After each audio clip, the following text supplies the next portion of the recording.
Hello, in this video I want to share with you my most important and most recent features of my database, especially the very new UI, which is written in Python and a specific library, and things like create table 100, which creates 100 tables additionally to the already pre-configured 21, or however you have, how much you have already. And and other things like dynamical column width, but I will talk about this in just a second. I assume you already have downloaded now the versions zip, and if you have so, you already have the password. Just a second. I just had copied the password I do not want to share in this video. And yes, if we now extract the zip file and the folder in it, like this, we can open the folder and see the old Windows 10 version and the most recent Ubuntu version, which we can extract again with the same password. And if we have a look into this folder, the net 8.0 folder, we have two new shell scripts, which I will show right now.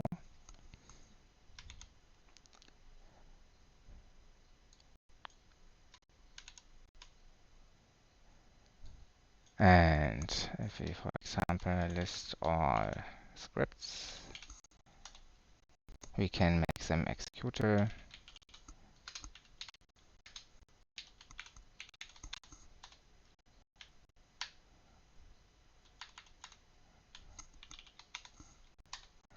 And just install the dependencies for the new UI like this. I already have done this, so we assume that nothing very interesting will happen here.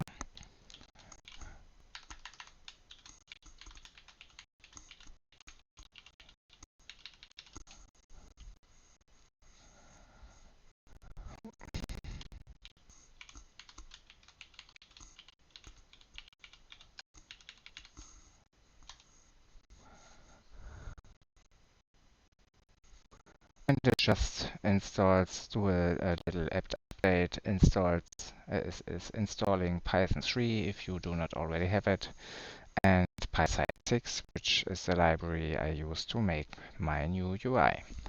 And then you just can start the database like this. We have a new alias renaming area for the tables and column aliases.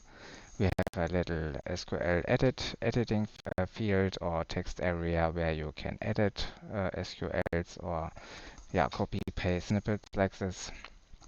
We have here the true input area for SQLs and the already known buttons, which are much more responsive now. And if I do a simple select like this,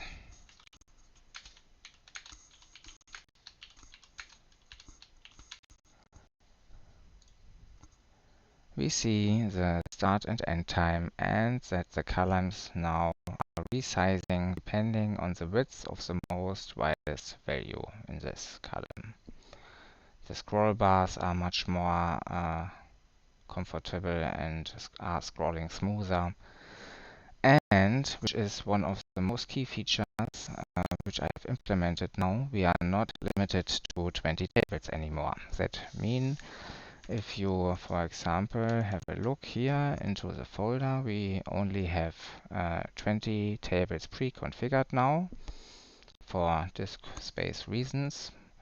But if you want to have more, you just can say now create table 100 if you want additional 100 tables. And if you then execute, we see in the folder that we now have 100 additional tables, so 120. If you want to have 1000, you create 1000 and so on.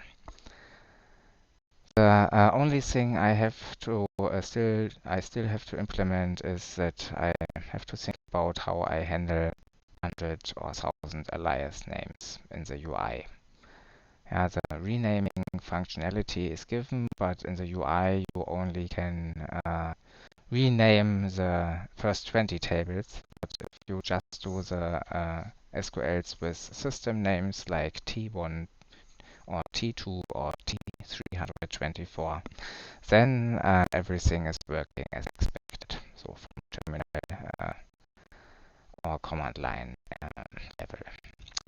Yes, so actually these are the most important things. We have a dynamic column width here. We can inline, much more comfortable inline adjust the alias names and save the alias names, which says table alias wurde gespeichert, were saved. I'm sorry, this is the German.